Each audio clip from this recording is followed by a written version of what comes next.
Hey YouTube, I'm glad to be here with you guys. This is very exciting. This is one of my first tutorials. This drawing here was actually a drawing from Asteknight. It was his envisioning of his character and I wanted to bring it to life so that when we start doing our animated shorts I have something I can base off of. So I use this as my reference for this video.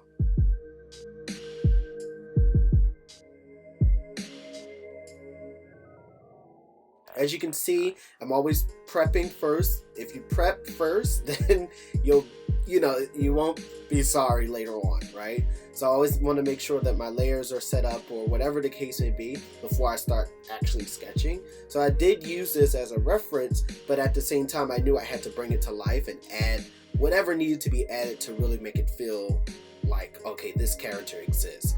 I also wanted to follow the same similar style as my Cutt character. Actually, in real life we look pretty similar. People think we're twins. So at least the character has to have that similar look, but obviously with his his touch. So you can see I'm sketching all the base shapes first before getting into the detail, okay? And this is just really me trying to figure out, there's no right or wrong here. I'm just kind of putting down what feels right and erasing what doesn't, and just pulling and pushing until we get some good look here.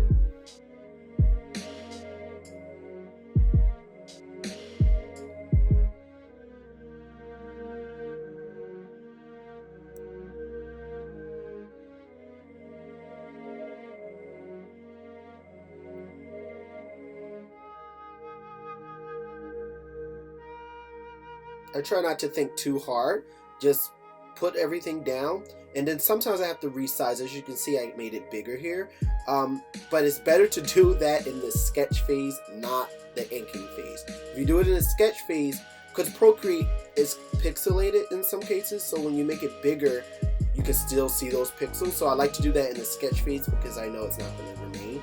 But in the inking phase, I like to know that I'm ready with everything I have before moving on. So now that I know that's the size that I want, then I can go on ahead and make the detail lines. As you can see here, I try to keep it consistent with the style that I have with the Cutt character that you can see faded out at the bottom. I try to keep the line work similar so that it can be in the same world. As you can probably tell, the line is about the same thickness. Of course, I do taper out a little bit, but I try to keep it the same thickness. There are some areas, like on the face, and then you'll see when I make the logo on his chest.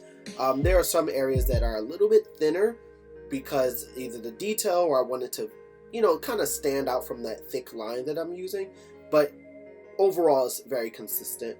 Sometimes I'll draw past where I'm going to get a smoother look, and then erase the areas that were unnecessary instead of being too particular about what I'm creating.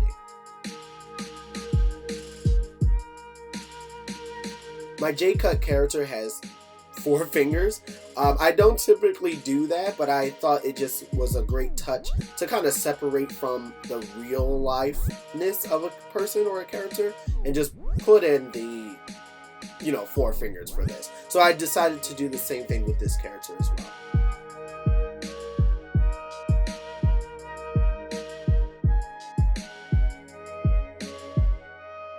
This music is by Asteknight himself. This music is great. It's very smooth, and it's it's great for background music. So if you need anything from him, definitely hit up the description box, and then you'll see his link for his SoundCloud.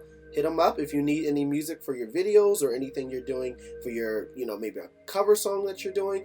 Definitely hit him up.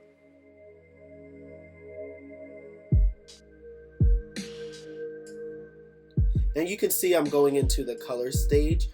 Color can be kind of difficult to an extent, but what I like to do, and I'm kind of doing it as I go, but I like to have a color palette. And the best way to do, well, in this case it was easy because I know his favorite color is red. That's also my favorite color, which is odd that my Cutt character is not wearing red. But I love red, but he also likes silver. I'm a gold type of person, as you can probably tell from the peace sign there. I love gold. He loves silver. So I figure, okay, let me give him the colors he likes, which is red and silver. I'm actually thinking about doing one where it's our two characters side by side, where he's doing the silver thing, I'm doing the gold thing, and then maybe we're both wearing red or something cool like that. I don't know. I didn't think too hard into it, but definitely want to go that route. But I like to do the base color first. No, don't think too much about the shading and all that stuff. That's on the next stage. But I just want to get the base color down. And sometimes I change it. Maybe I'm like, all right, I thought the red would be good here, but maybe I'll make that silver. You know, you just have to play with it. I try my best not to have the same color overlapping each other. So I wouldn't have made the things on his arms black because his gloves are black and his arms are black. So I decided to make that silver. But there's no right or wrong here. You just have to decide, make that decision, and keep it consistent. Now you can see I'm going into the shading phase, which is one of the favorite parts. It's just, I look at everything as blocks and shapes. Of course, if this was a more detailed drawing and I'm doing shading and smearing and blurring, that's a different conversation, and we can have a tutorial for that.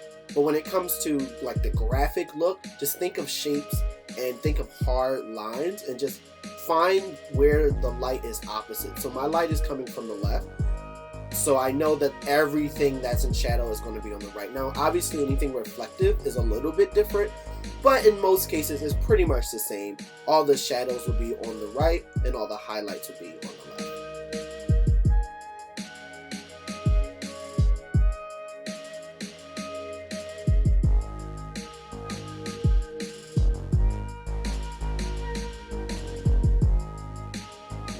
So you can see I tried a little bit of like a airbrush type of look, which I have done for my Cutt character, and sometimes I do that. But for this, I really want to keep it as graphic as possible before getting into the whole highlight thing.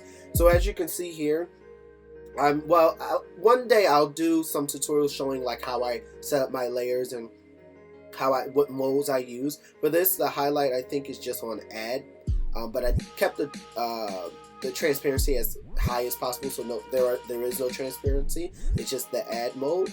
And I love bounce light or reflective light or whatever you want to call the rim lighting, I guess.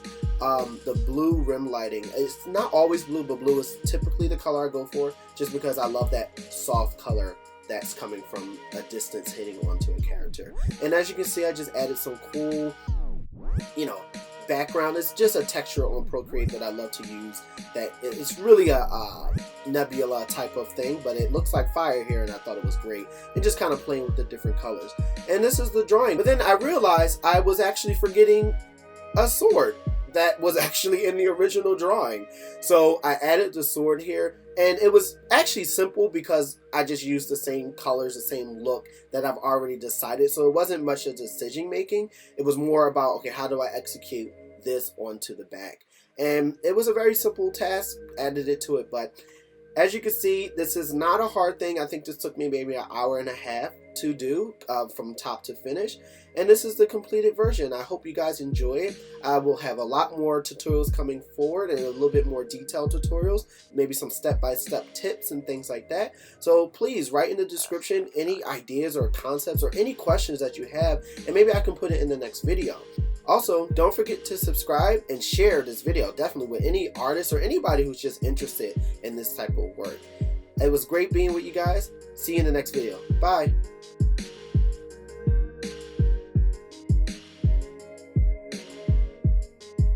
What are you doing? I know you're not about to leave without liking or sharing or something. I know you see that red button. You better subscribe to my channel. See you soon.